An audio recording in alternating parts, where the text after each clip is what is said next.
Hello, I'm Simon Cowbell, creator of the Got Talent franchise that has blossomed across the globe. I'm here tonight with my good friend, Mr. Michael Serwetnyk. Give him a hand. Hello. Hello, how are you tonight? I'm doing well, for the most part, For the given most, circumstances. we're here tonight to talk about the success of our show, America's Got Talent, which is currently in its 17th,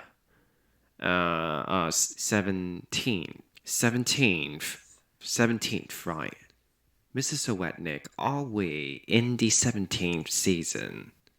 You, you're correct, as always. Why, thank you. I tend to be. That's why where I'm at today.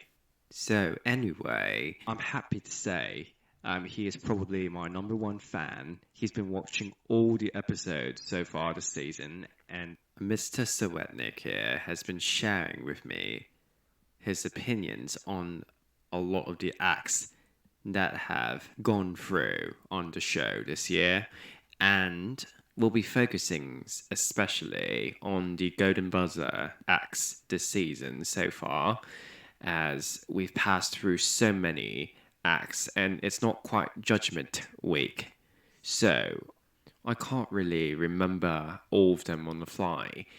I mean, maybe if I had a list or something, I could remember. Oh, for sure. I could only imagine, you go through, I don't know, tens or hundreds of auditions per thing, and then you only see like a fraction of them on the actual show. Right, absolutely. Um, you know, for the past few seasons, I've really done my best to lax the standards, especially for Judgment Week. I mean, in the past, I remember when we used to divide all the acts into groups of 20, and from those groups, only select seven of them to move on.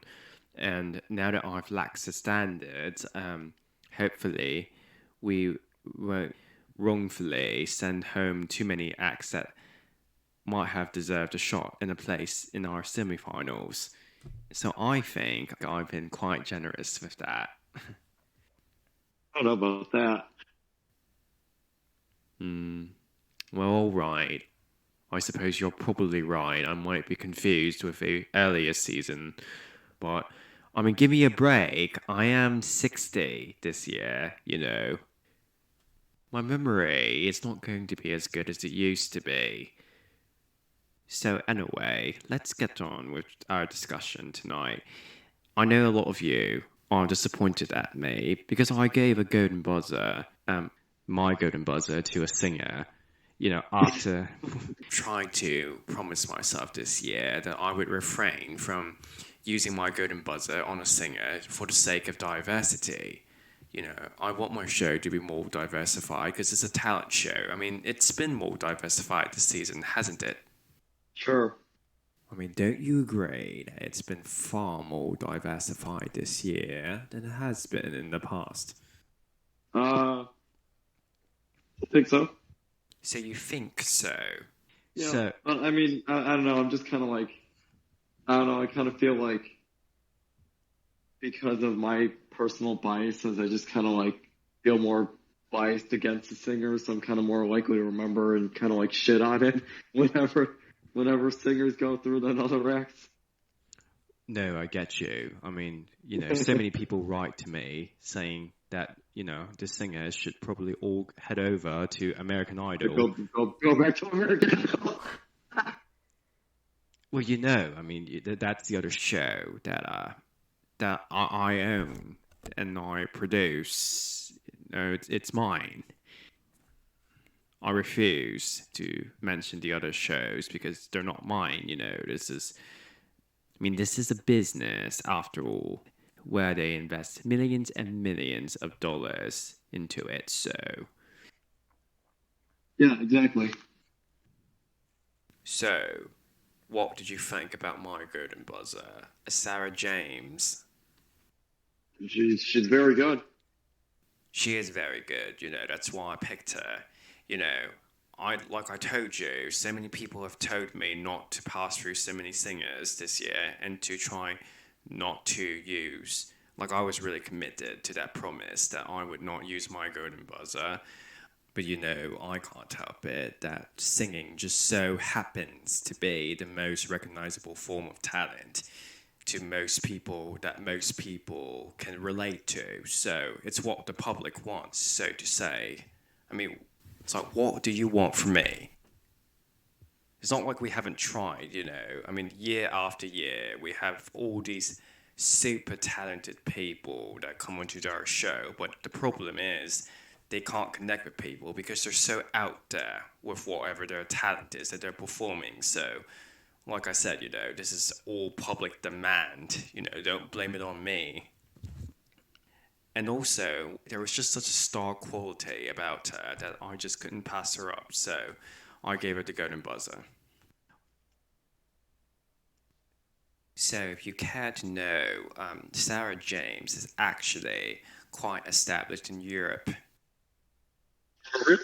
Yeah, she entered the Eurosong contest. I know for one of those years that it was running. I forgot which, but she won a prize there, and she also entered the 4th season of the Polish version of The Voice Kids, and she won that. So not to say that she hasn't done this before, but to be honest, I mean, she has quite a bit of experience behind her.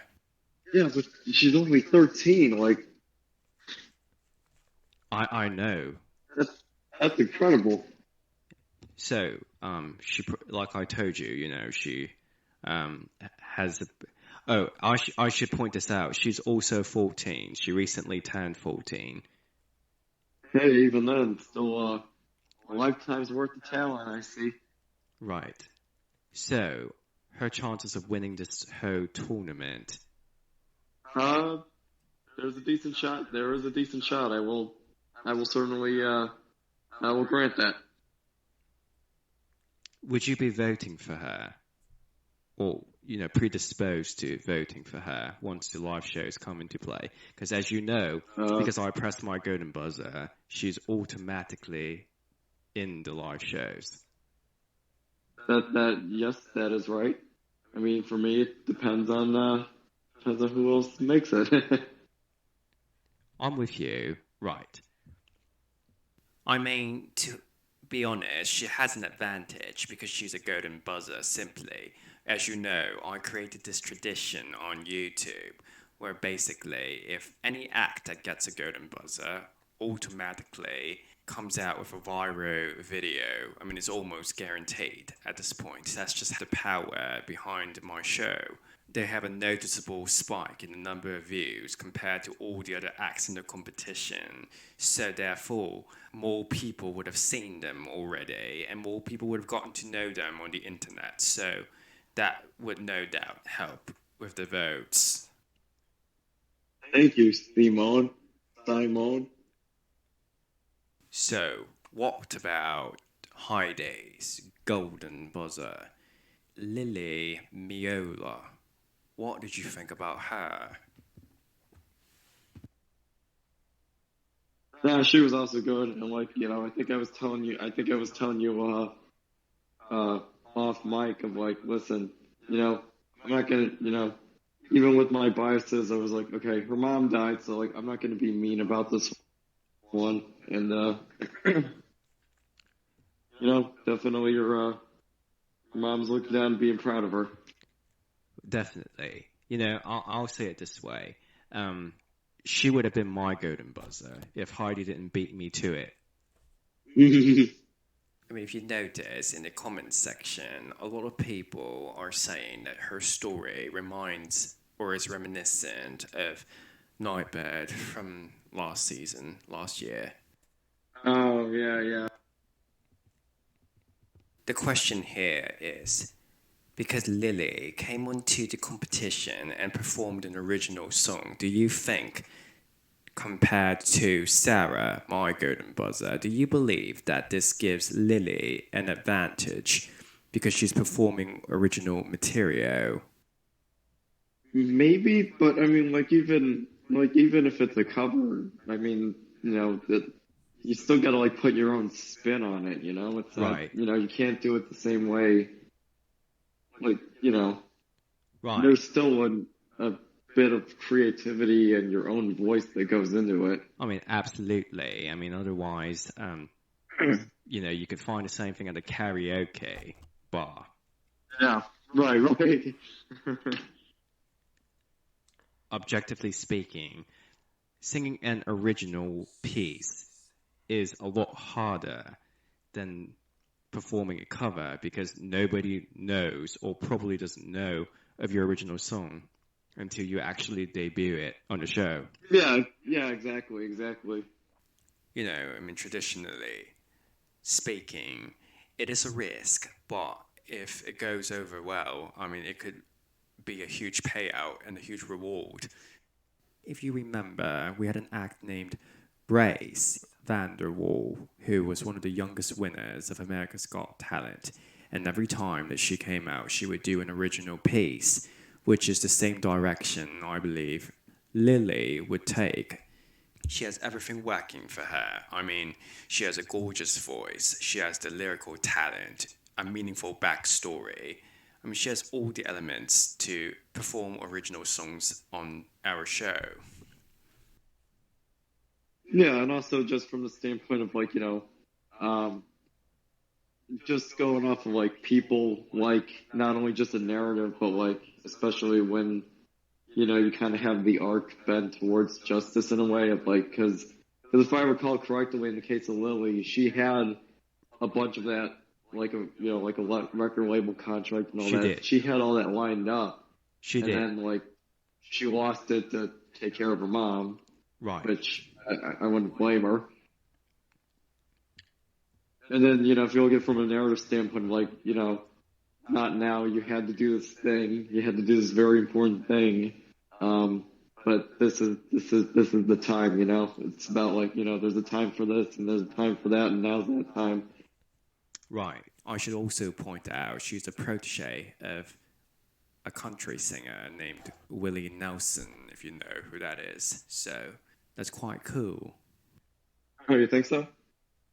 That's what my staff people told me. So Oh, I didn't know that. anyway, we're going to take a brief intermission. Tune in next time for more reviews and recaps on the current acts of season 17 of America's Got Talent. Thank you.